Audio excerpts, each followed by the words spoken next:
The soul is is sort of the portal that brings these two components together. Whatever's in the spiritual realm must flow through our intention, must flow through our desires, and then they get materialized into this physical reality that we are living in.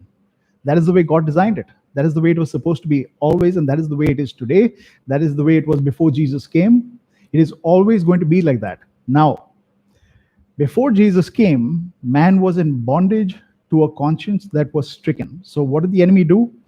He got Eve to eat of the fruit, because the first thing that God said when he put man in the garden, he said, "You can eat of every tree of the garden except for the tree of the knowledge of good and evil."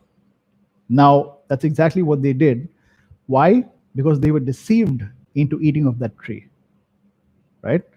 When you come to read the third section, the section C, the Living from Eternity section, you'll come to know exactly what really took place in the spiritual realms.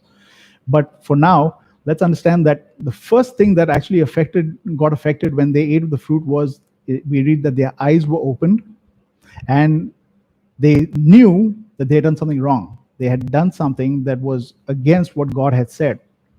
So when they actually ate of the fruit, their conscience immediately got struck.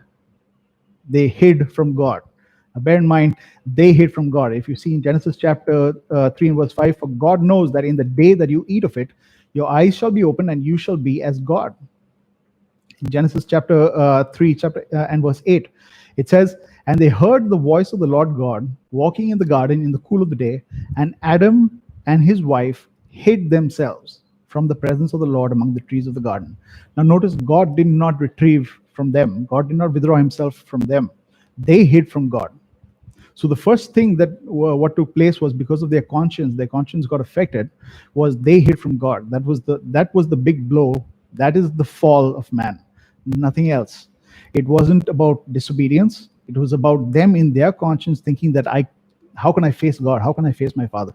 Because they had been enjoying fellowship with him. We don't know how long they have been enjoying fellowship with him, but because they had been enjoying fellowship with him for so long, that is where the main blow actually took place. That was where the fall actually happened.